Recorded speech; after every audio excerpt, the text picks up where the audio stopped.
Dios les bendiga, amados. Es una bendición, ciertamente, estar esta mañana en este lugar. Dios es bueno y para siempre es su misericordia.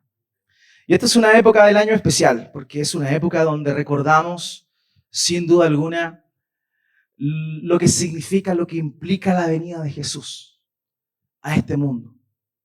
Y es una época que nosotros deberíamos, como cristianos, aprovechar ciertamente. Sabemos, para nosotros la celebración de la venida de Cristo es una cuestión de semana a semana. Siempre recordamos lo que nuestro Señor vino a hacer acá.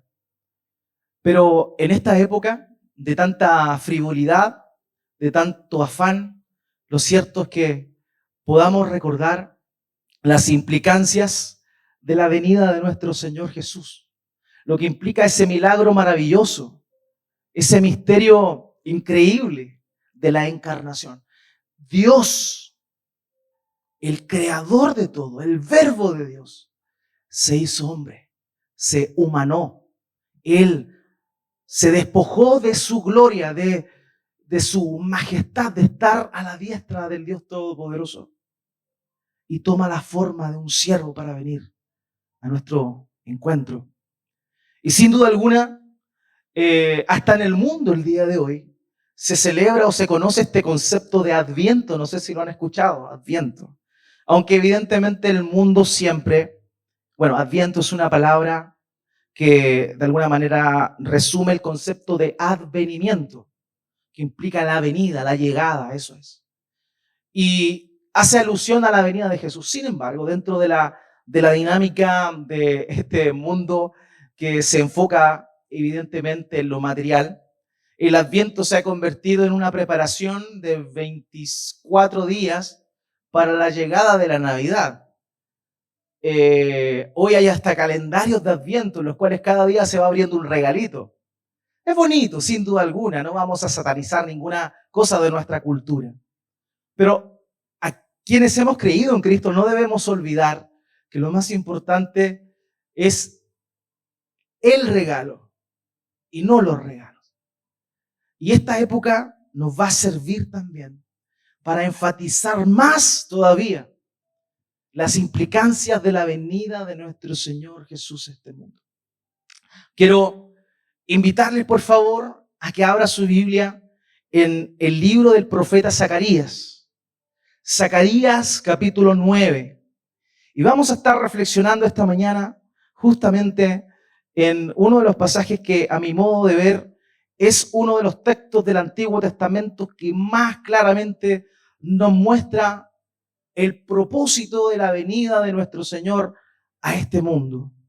Zacarías capítulo 9, y vamos a estar leyendo desde el versículo 9 al 17.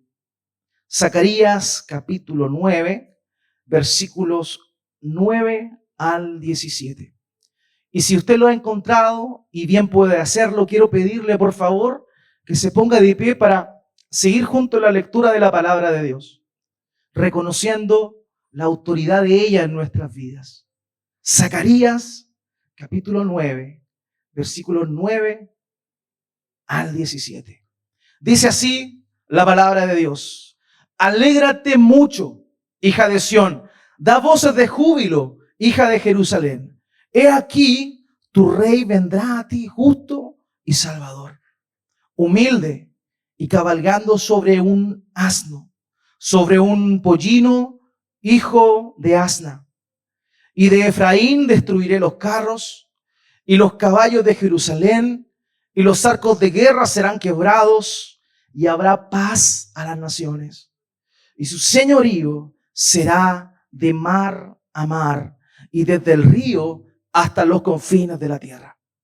Y tú también, por la sangre de tu pacto, serás salva. Yo he sacado tus presos de la cisterna en que no hay agua. Volveos a la fortaleza, oh prisioneros de esperanza. Hoy también os anuncio que hoy os restauraré el doble, porque he entesado para mí a Judá como arco, e hice a Efraín su flecha. Y despertaré a tus hijos, oh Sión, contra tus hijos, oh Grecia, y te pondré como espada de valiente.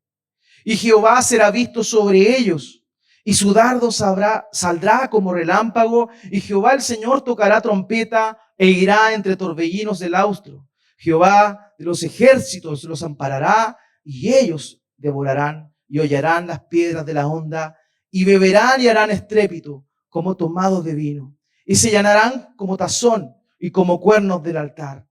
Y los salvará en aquel día Jehová su Dios como rebaño de su pueblo, porque como piedras de diadema serán enaltecidos en su tierra. Porque cuánta es su bondad y cuánta su hermosura. El trigo alegrará a los jóvenes y el vino a las doncellas. Amén, acompáñame y oremos a nuestro Dios. Padre bendito, gracias te damos esta mañana por tu palabra de verdad.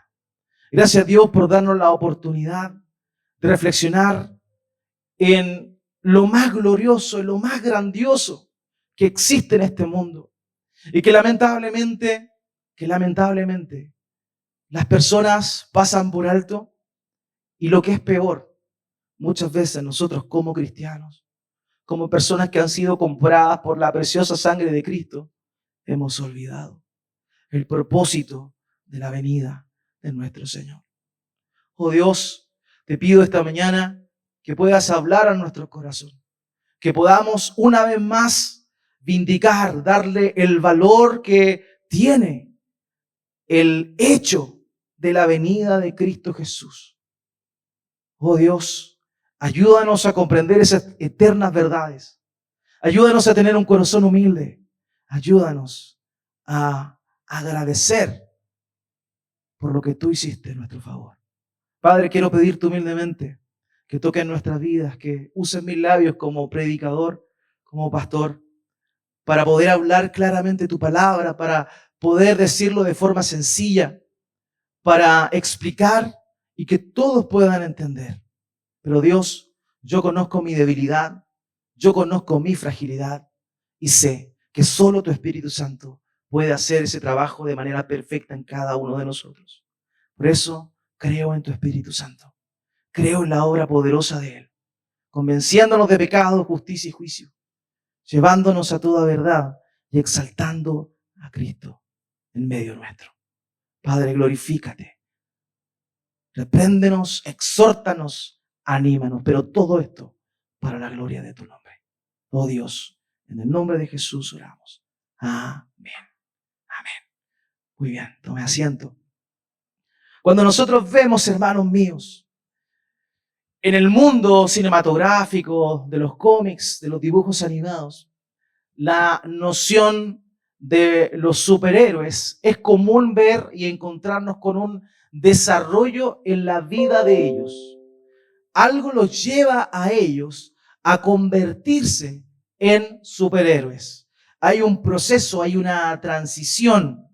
Por ejemplo, tenemos el caso famoso de Superman, Clark Kent, de Batman, Bruce Wayne. Y estos casos tienen una historia. Hay un antecedente que hace que ellos aparezcan en la escena. Y pese que de alguna manera la idea de los superhombres nace, creo yo, inclusive a el creador de Superman le preguntaron, él era de ascendencia judía, y le preguntaron por qué razón él había ideado ese personaje. Y la respuesta de él, como judío, es la esperanza de un salvador, la esperanza de un libertador. Y a los niños, fíjense que cuando somos pequeños nos gusta la idea del superhéroe. E inclusive cuando ya estamos un poquito más viejos todavía nos gustan esas cosas. Pero eso es porque en nuestro interior hay una necesidad que no podemos explicar, que está innata en nuestros corazones. Una necesidad de justicia, una necesidad de protección. Y ese deseo es propio en cada persona. Ahora, ninguno de estos héroes que he mencionado, como Batman, como Superman, fue anunciado antes de su aparición pública. Hay un proceso en su vida, marcas que los llevan a convertirse en lo que ellos son. pero nunca hubo un presagio, nunca hubo un anuncio de que ellos iban a aparecer. Pero a diferencia de estos héroes falibles, el verdadero héroe de la historia, el Salvador del mundo, es anunciado desde el principio de la humanidad, desde el comienzo, desde el libro de los comienzos, es anunciada su venida. Y fíjense que ya en el capítulo 3 del Génesis, en el capítulo 3, versículo 15, ya se habla de la figura de aquel que iba a venir a aplastar la cabeza del enemigo, la cabeza del engañador, la cabeza de la serpiente. Dice Génesis capítulo 3, versículo 15, pondré enemistad entre tú y la mujer, está hablando a la serpiente, entre tu simiente y su simiente. Él te herirá en la cabeza y tú lo herirás en el talón. Esto es lo que se conoce aquí como el protoevangelio, la primera declaración simbólica de que iba a levantarse alguien, un descendiente de la mujer, y eso inmediatamente nos dice algo, o sea, que no iba a tener contacto con hombres, sino directamente de la mujer, y que iba a pisarle la cabeza al engañador, a la serpiente. ¿Y saben qué? Eso es Génesis capítulo 3, los primeros tres capítulos del libro de Génesis. Pero el apóstol Pedro, en Primera de Pedro, capítulo 1, versículos 20 al 21, señala algo tremendamente maravilloso. Refiriéndose a Cristo, dice lo siguiente. Dice que Él ya ha destinado desde antes de la fundación del mundo, pero manifestado en los postreros tiempos por amor de vosotros. O sea, hermanos, esto es tremendo. La venida de Jesús a este mundo no es un plan B. La venida de Jesús a este mundo no es como que a Dios se le salieron las cosas de control. No es como que Dios creó al hombre y el hombre le falló y, ¿qué hago ahora para salvar al hombre? Perfecto, mando un salvador. No, hermanos. Antes de la fundación del mundo, antes que Adán existiera, ya estaba destinado, pero se manifestó en el tiempo postrero por amor a nosotros. Qué tremenda es esa verdad. Jesucristo, el héroe por excelencia, el Cristo, el Mesías, la esperanza de su pueblo, está anunciado de antes. Y este pasaje que acabamos de leer en el libro del profeta Zacarías nos muestra claramente cosas que el Señor Jesucristo, nuestro Salvador, iba a hacer. ¿Saben una cosa? El profeta Zacarías es contemporáneo al profeta Ageo.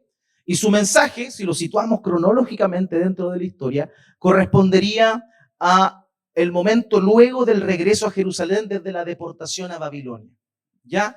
Ese tiempo estamos hablando, en el cual el templo estaba recién siendo reconstruido. Ahora, es probable que este segmento que acabamos de leer haya sido escrito aproximadamente en el año 520 a.C. Eso significa que más de 500 años antes que Jesús naciera en Belén. 500 años antes. Y es increíble la precisión de las cosas que detalla ahí, que nos muestran precisamente el propósito de la venida del Señor. Y eso es lo que vamos a estar hablando. Hoy día vamos a hablar de tres cosas que tienen que ver sobre o implicancias de la venida del Señor. Y vamos a ver tres cositas. Lo primero va a ser el gozo que debemos sentir por la venida del Rey. Acompáñame al versículo 9, por favor, de nuestro texto. Versículo 9 dice, alégrate mucho, hija de Sión. Estoy leyendo la NBI por si acaso. Grita de alegría, hija de Jerusalén. Mira, tu Rey viene a ti, justo, salvador y humilde. Viene montado en un asno, en un pollino, cría de asno. Y esto es algo, hermanos míos, que a nosotros nos debe motivar profundamente, porque lo primero que exige el profeta inspirado por el Espíritu Santo es gozo, es alegría, es regocijo. Alégrate mucho, hija de Sión. Alégrate, alégrate. Saben, hermanos míos, nosotros deberíamos, y lo vemos en consecuencia en el Nuevo Testamento, tener una actitud y una conciencia continua de lo que es el gozo y la alegría. porque el Mesías vino, porque el Salvador de este mundo vino. Aquí es un llamado directamente a la ciudad de Jerusalén. Jerusalén debería contentarse en estado sumo. Esa es la idea de lo que está manifestando el texto hebreo acá. Alégrense sumamente. Un regocijo, una cuestión tanto que los lleve a gritar de alegría. ¿Usted ha gritado de alegría alguna vez? ¿Ha reído al punto de que le duele el estómago, cierto, el vientre? Hay algunos que son buenos para reírse acá y tienen una risa bien contagiosa. Pero imagínense, nos reímos por chistes, nos reímos por situaciones graciosas, pero lo que nos debe causar un gozo extremo aquí es la venida del Señor. Gozo, alegría. ¿Y saben qué? No es el único que manifiesta esto, Zacarías. El profeta Sofonías también lo vuelve a repetir. En Sofonías capítulo 3, versículo 14, dice lo mismo: canta, jubilosa hija de Sión. Lanza gritos de alegría, Israel, alégrate y regocíjate de todo corazón, hija de Jerusalén. Hermanos, la primera venida de Jesús en su pueblo, en aquellos que hemos creído en Cristo, debería producir gozo. Pero no es un gozo solamente el hecho de conocer que Jesús vino, sino que también es un estado que debería estar en nosotros siempre.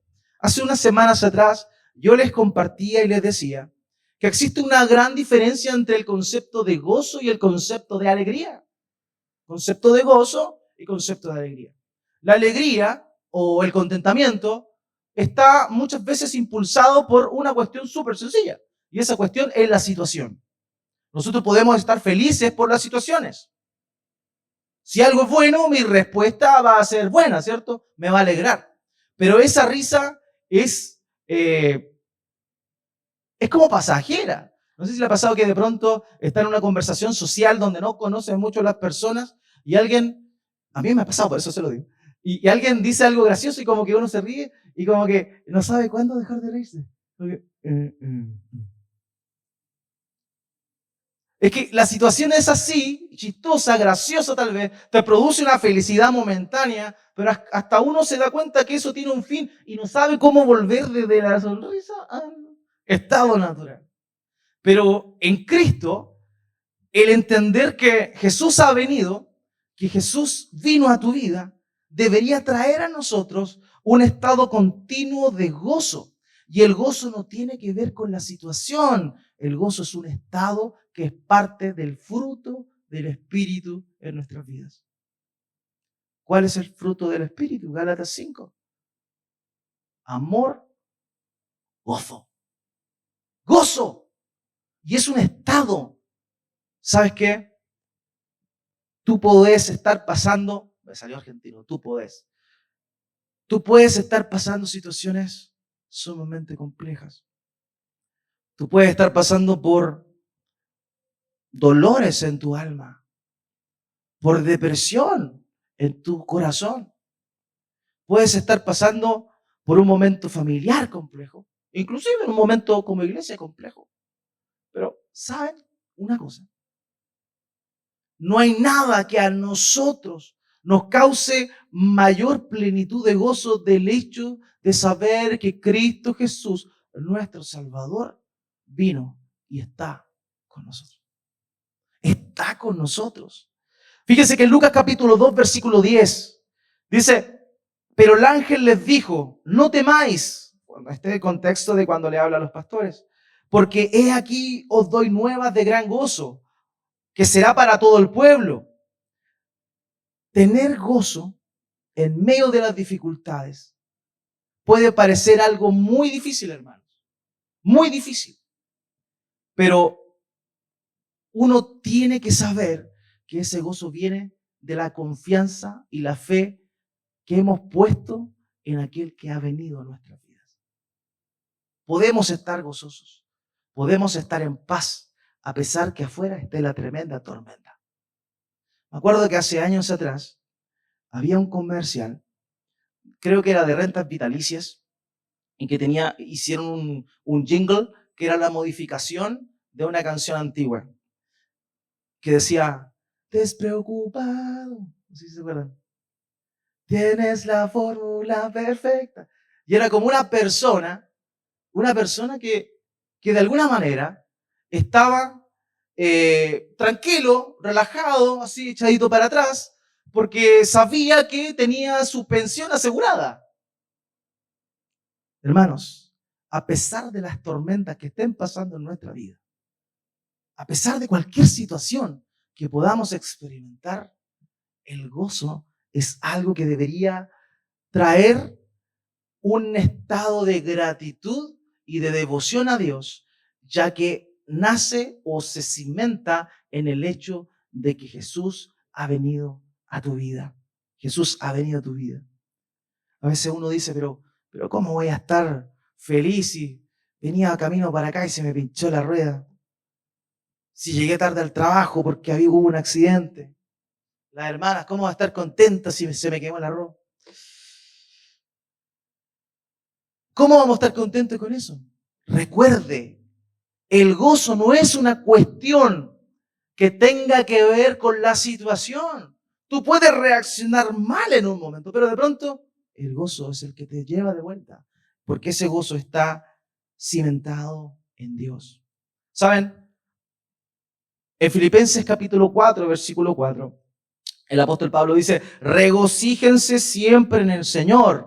Insisto, regocíjense. Y uno cuando lee eso puede pensar que, no sé, Pablo no tuvo que lidiar, no tuvo que ir a la bencinera a cargar combustible y ver que el combustible estaba casi a 1.500 pesos. Él no tenía ese problema. Somos nosotros los que tenemos que lidiar con eso. Para Pablo es fácil decir, oye, regocíjense siempre, en todo momento. Pablo no tuvo un jefe déspota, enojón, que ni lo saludaba. Yo sí, ¿cómo? Pablo puede decir eso. Pablo no conoce mi situación. Pablo, ¿cómo va a conocer el contexto? Pero Pablo escribe esto, hermanos, cuando él estaba preso. Pablo escribe esto en lo más profundo de una mazmorra. Y saben que en ese tiempo las cárceles no eran como ahora. Las cárceles no eran como ahora. Era una cueva llena de humedad, llena de bichos, sin baño. Ahí nomás todo. Ahí se encontraba el apóstol Pablo pidiéndole a los hermanos que regocijasen siempre su corazón en el Señor. Eso, hermanos, es el gozo, no importando la situación, porque Cristo vino a este mundo, vino a tu vida, Él nos salvó, Él pagó el precio por nuestros pecados, muriendo en la cruz, Él nos dio vida eterna. Es por esa razón que nosotros deberíamos tener supremo gozo, alegría, regocijo. Amén. Hermanos míos, de eso se trata. Entender que la venida de Jesús nos trajo un gozo tremendo, un gozo maravilloso. Salió verso. Juan Calvino, el reformador de la iglesia, dijo, la verdadera felicidad del creyente no depende de las circunstancias externas, sino del conocimiento de que Cristo ha venido y nos ha reconciliado con el Padre. Ahí está nuestro gozo, ahí está nuestra alegría. Yo muchas veces me he despertado en la mañana, miro el techo y digo, ¿por qué otro día más? ¿Cuándo va a acabar este año? El problema es que empieza el siguiente año y es lo mismo. ¿Cuántas veces uno entra en esa dinámica de otra vez lo mismo? Pero ¿saben qué? Nuestro gozo debería estar siempre. Y yo sé que porque yo lo vivo, lo he vivido, en el papel suena bonito, ¿cierto?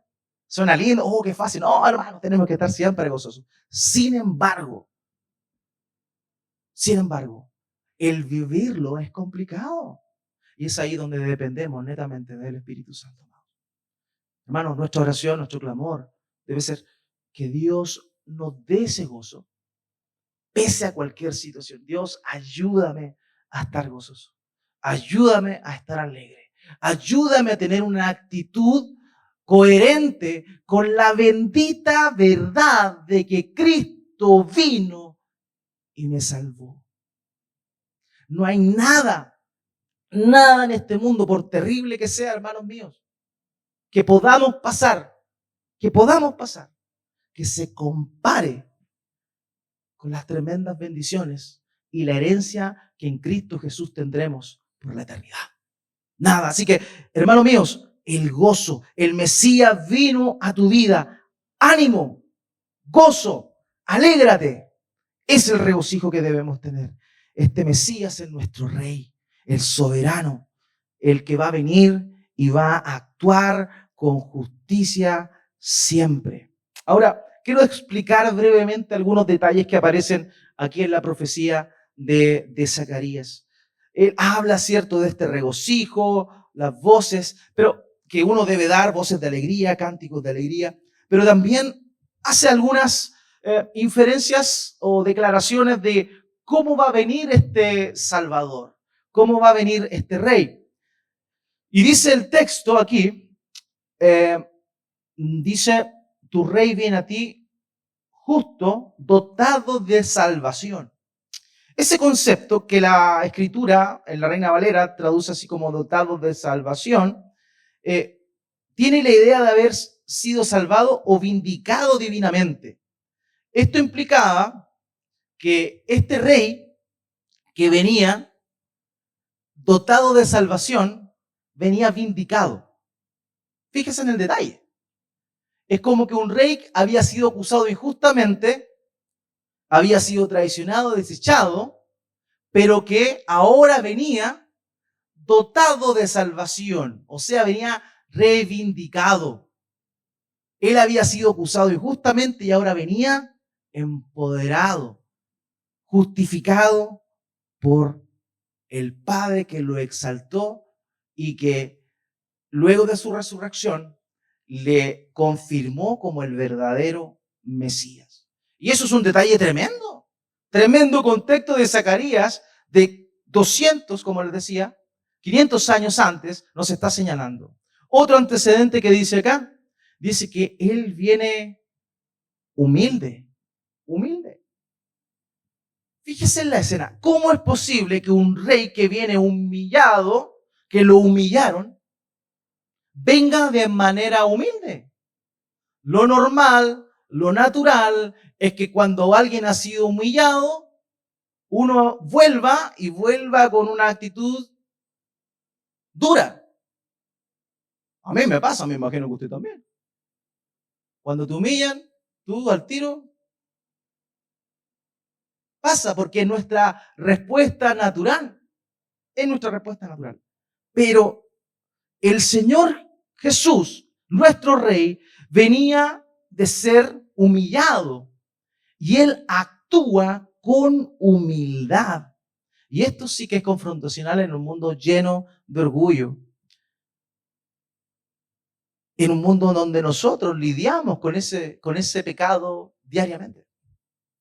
¿Y qué más dice? Dice que viene cabalgando sobre un pollino, un rey sobre un pollino. Yo lo he explicado esto anteriormente.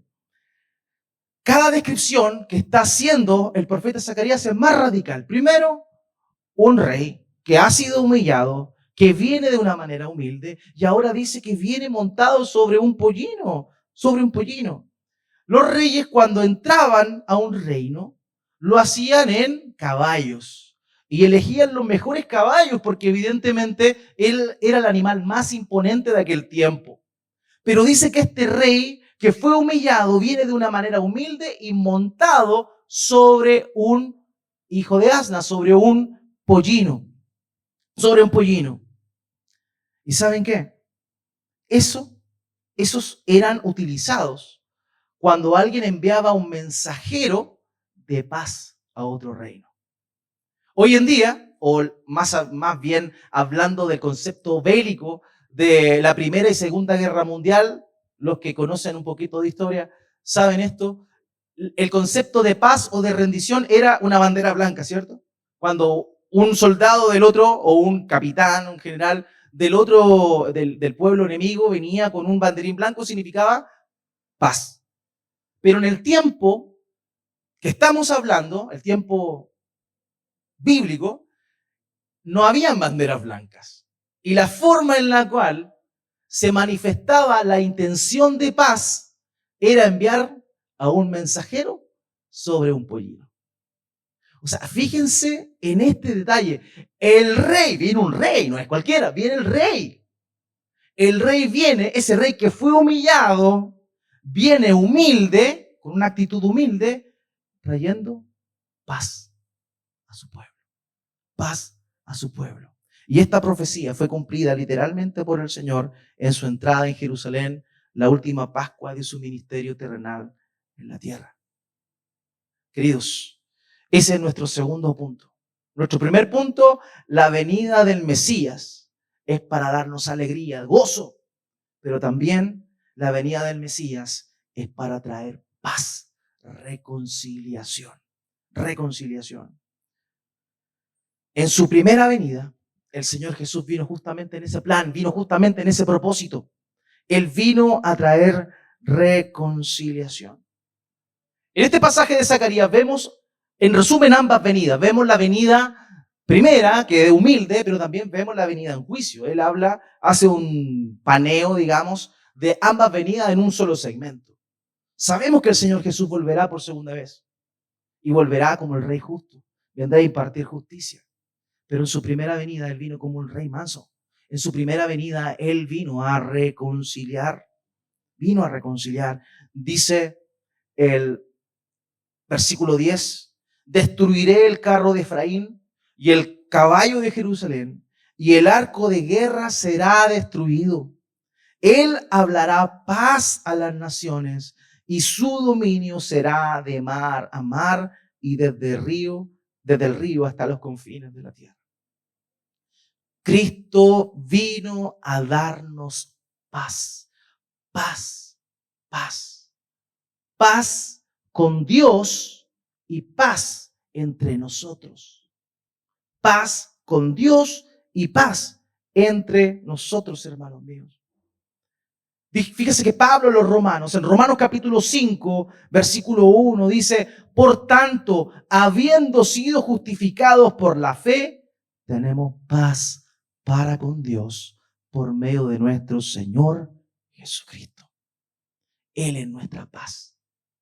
Él nos reconcilió con Dios porque el hombre estaba en una condición de guerra con Dios. El ser humano estaba enemistado con Dios. Pero Él mismo viene a hacer la paz con nosotros. Él es el medio, Él es el puente, Él es el vicario que trae la paz para que nosotros, aquellos que somos parte de su pueblo, podamos estar en paz con Dios. Hay un himno antiguo que dice, estoy bien con mi Dios, estoy bien con mi Dios. ¿Y sabes lo que significa eso? Estoy en paz con Dios, porque Cristo Jesús vino a traer esa paz a nuestra vida. Él vino a traer paz a nuestra vida. Él es el rey de todo, de mar a mar, Él lo gobierna todo. Y esa paz solamente puede ser posible cuando ese rey que llena y reina todo viene a nuestra vida. Y se perfeccionará, ¿saben cuándo? Cuando Él vuelva por segunda vez y su paz será establecida y su reino no tendrá fin. En Isaías capítulo 2, versículo 4, dice, y juzgará entre las naciones y reprenderá a muchos pueblos y volverán sus espadas en rejas de arado y sus lanzas en hoces. No alzará espada nación contra nación, ni se adiestrarán más para la guerra. Hermano, el rey trae paz. La única cosa que a pesar de nuestras diferencias nos puede traer paz con las personas que están al lado es tener a Cristo en nuestro corazón. Eso lo hace todo posible. Eso lo hace todo posible. La paz que viene de Dios porque Él vino a salvarte. Él es el Rey. Él es el Señor. Él es el Rey de paz. Y cuando viene a tu vida, a pesar de la situación, tienes que saber que puedes estar confiado porque Él es tu paz. Mi paz te dejo, mi paz te doy, no como la da el mundo. Esa es la paz de Dios que debe reinar y primar en nosotros. El tercer punto que vemos acá es la libertad que nosotros podemos sentir y experimentar en la venida del Señor. Repito, a modo de resumen, primero era la alegría por su venida, en segundo lugar, la paz por su venida y en tercer lugar, libertad por su venida. Acompáñame al versículo 11. Dice, en cuanto a ti, voy a leer la NBI, en cuanto a ti, por la sangre de mi pacto contigo, libraré de la cisterna seca a tus cautivos. Por la sangre de mi pacto contigo, libraré de la cisterna seca a tus cautivos.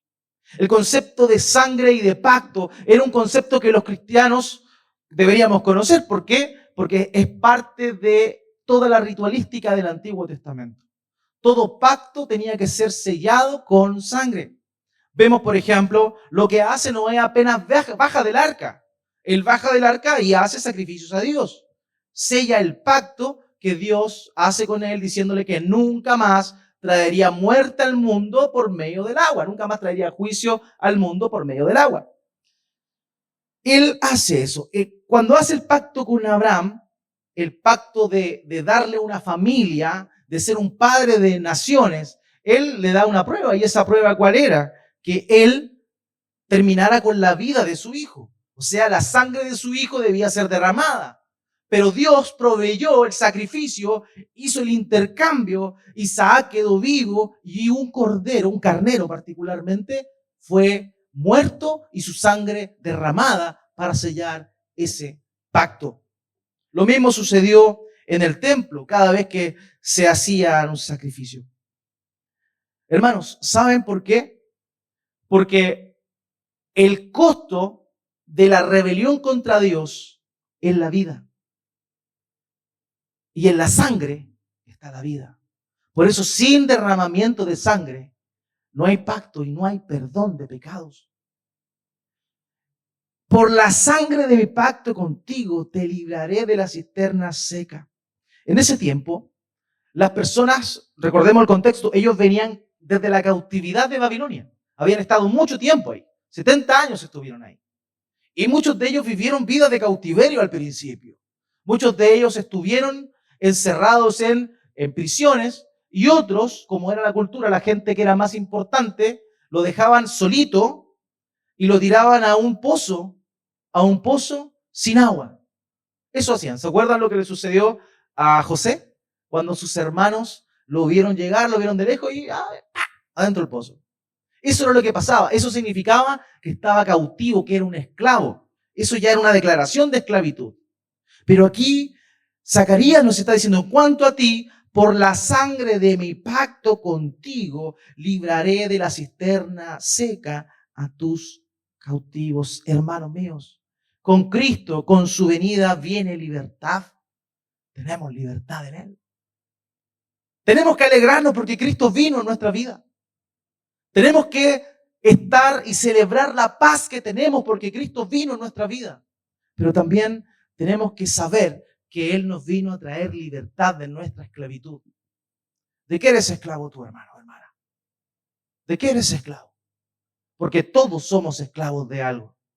Siempre hay, como decía un amigo mío antiguo, un pecado regalón que nos tiene ahí, que nos agarra y que no nos deja, que tenemos que luchar contra él, que tenemos que ir en contra de eso, que tenemos que desvestirnos de nosotros y acudir a Dios para que el Espíritu Santo nos ayude a lidiar con eso.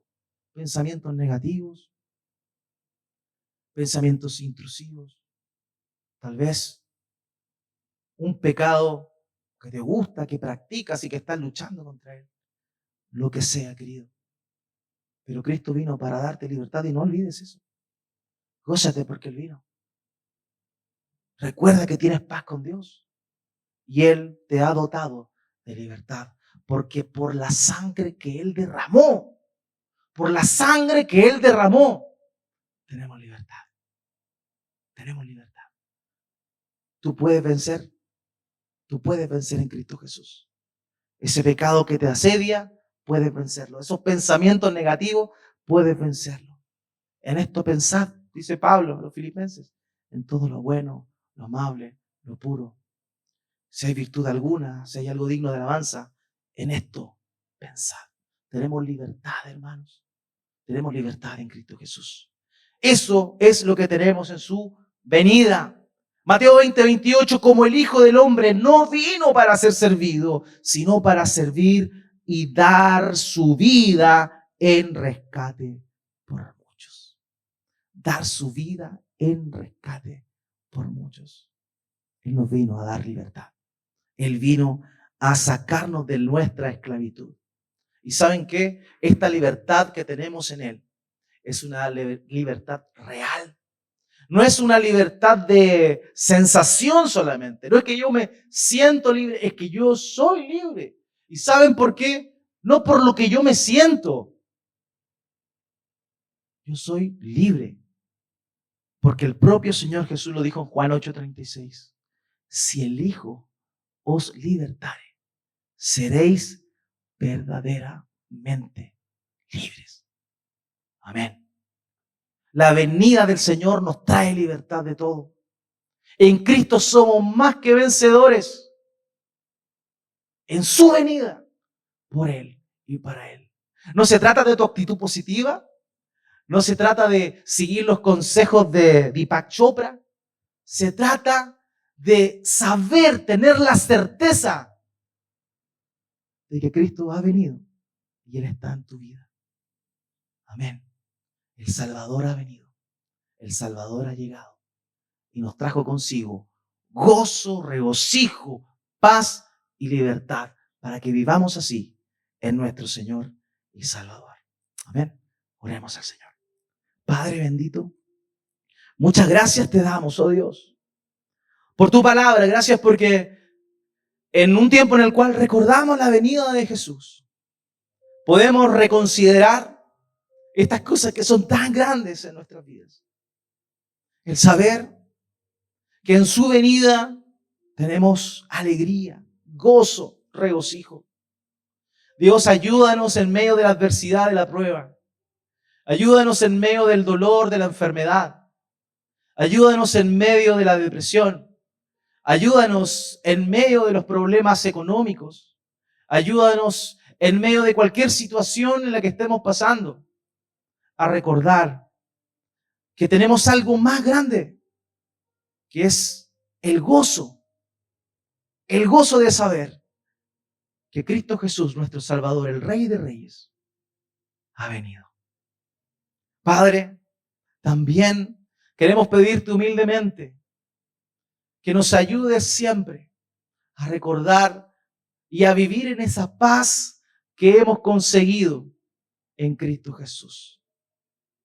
Podemos acudir a ti libremente. Podemos presentarnos delante de tu trono de gracia por los méritos de Cristo, porque estamos reconciliados. Dios, muchas veces quizá pensamos que nuestra oración no llega a ti porque no somos dignos. Ciertamente no somos dignos. Pero hay una verdad tremenda, Dios, en la cual podemos descansar. Es que en Cristo, el Rey humilde, vino a darnos paz contigo. Y por medio de Cristo, hoy ya no solamente somos oídos por ti, sino que también somos coherederos junto contigo de tremendas cosas. Padre, ayúdanos a recordar que en la venida del Señor Jesús en nuestras vidas tenemos libertad. Cuando nos sintamos atados por pecados, cuando nos sintamos atada nuestra vida a cosas que realmente nos producen desesperación, oh Dios, ayúdanos a recordar que tenemos libertad en ti. Oh Padre, gracias por tu palabra. Que tu Espíritu Santo nos recuerde esto siempre. En el nombre de Jesús. Amén.